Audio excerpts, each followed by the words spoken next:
बड़ी खबर बताते हुए मनीष सिसोदिया अपनी सीट को हार चुके हैं। मतलब हमारे साथ सुप्रिया श्रीनेत भी बनी हुई है और प्रेम शुक्ला जी भी बने हुए हैं। एक एक रिएक्शन दोनों से ले लेते हैं। सुप्रिया जी जल्दी से आपसे एक कमेंट।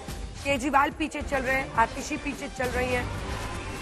एक बात तो आपको समझना पड़ेगा, कुछ महीनों का सिर्फ गैप है लोकसभा चुनाव में और दिल्ली के इलेक्शन में। आप ऐसा नहीं कर सकते कि एक चुनाव साथ लड़ेंगे, एक चुनाव हम एक दूसरे को गाली देंगे। वो क्या बहुत बड़ा सेटबैक रहा आपके लिए? उनके लिए तो रहा ही रहा, आपके लिए भी हो गया।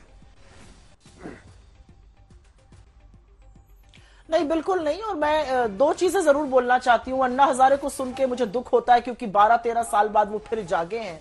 लेकिन ये सच है कि अन्ना हजारे और अरविंद केजरीवाल और उन तमाम लोगों ने जो मिलकर एक अच्छी खासी सरकार पर कलंक लगाया था, आक्षेप लगाया था, आज उसकी पूर्ति दिल्ली ने कर दी है। आप करप्शन के चार्ज पर और फर्जी दावों के बल पर आए थे और आपको आज दिल्ली ने खदेड़ के निकाल दिया है। मेरा अपना मानना है कि सियासी जमीन देखकर चुनाव लड़े जाते हैं और सियासी जमीन देखकर हमारा यह मानना था कि हम ये चुनाव अकेले लड़े। मैंने एक बहुत बड़ा फिगर आपके सामने दिया और एक बहुत बड़ा यहां पे खुलासा किया। हमने 5 सीटें ऑफर करी थी अरविंद केजरीवाल जी को हरियाणा में। राघव चड्ढा जी की, दीपेंद्र हुड्डा जी से बात हुई थी।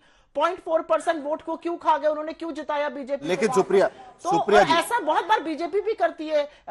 अजीत पवार जी, एक सेकेंड, छोटी सी बात कर लूं। अजीत पवार जी मिलकर चुनाव लड़ रहे थे महाराष्ट्र में, हरियाणा में उनके खिलाफ लड़ रहे थे कई सीटों पर। ये पार्टीज की महत्वाकांक्षा होती है, उनको अपनी फुटप्रिंट पहनाने की होती है। तो हमें नहीं लगता कि कुछ गलत था इसमें।